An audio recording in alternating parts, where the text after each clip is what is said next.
The characterization of Caddy and Quentin in The Sound and the Fury by William Faulkner, project by Maddy and Sean Vetter. Caddy begins her role in the novel as a sweet, protective girl with lots of love to give. Throughout the novel, she gives out as much love as she can to her brother Benji and strives to protect him. Caddy is brave, going after her own desires while giving a tremendous amount of love to her family. Yet she is never given love or support by her family. The green highlighted annotation below is an example of her qualities towards Benji.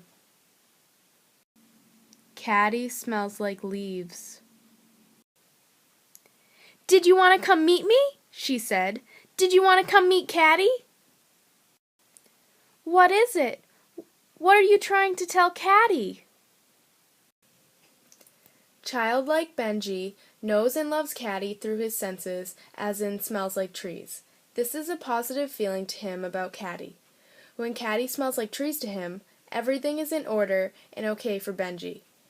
She talks like a giving, loving mother and a caring sister to him.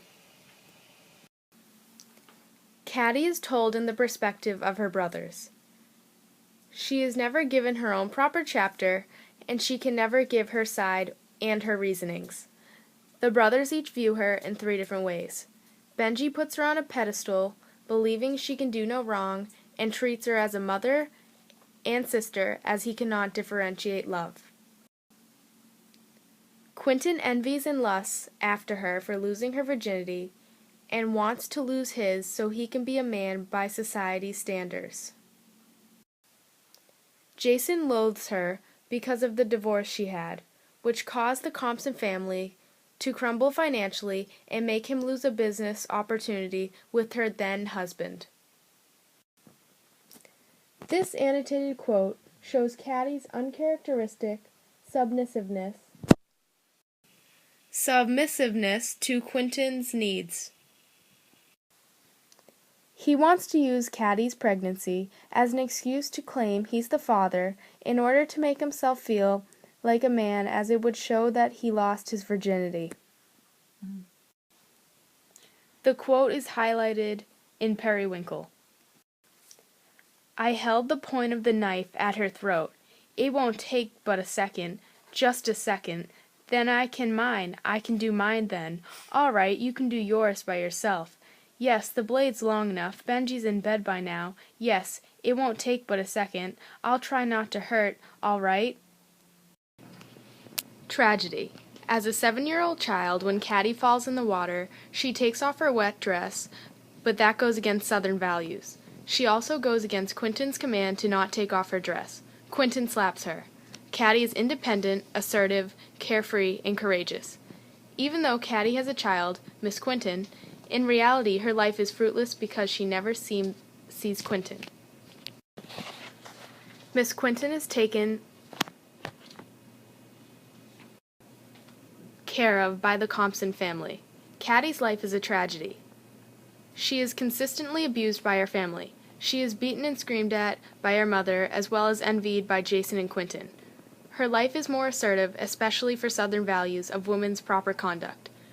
Her life, once filled with hope, becomes helpless and meaningless. In the end, she can only hope that through her child support money for her daughter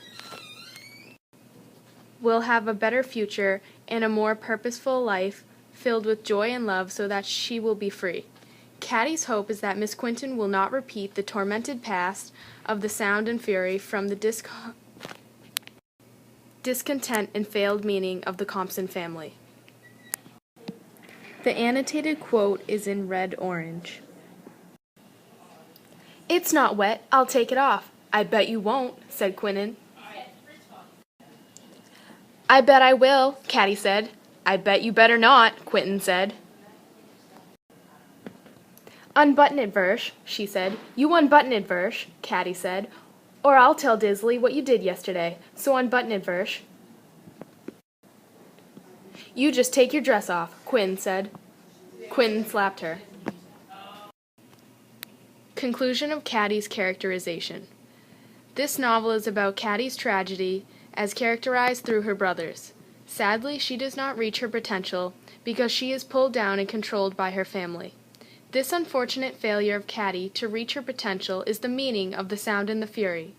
The literary merit is, because of these happenings and characterizations, all of the sound and the fury of the dysfunctional Compson family echoes with Caddy's tragic, lost, and meaningless life. Throughout the book, Faulkner really uses Quentin to advance his theme of time. Quentin's constantly haunted by time, he's restricted by time. It ends up leading to his death at the end also. Here, this quote's from the beginning of Quentin's chapter, June 10th, 1910, where Jason gives Quentin the watch, and he says that it's a mausoleum of all hope and desire, that time is in the end very important to final outcome. But the main quote down here, that he says he gives it to him, not that he may remember time, but basically says that time's unconquerable, and that in the end you can't beat time. One cannot conquer time. It's just inevitable that your time's going to run out and that you can't do anything about it.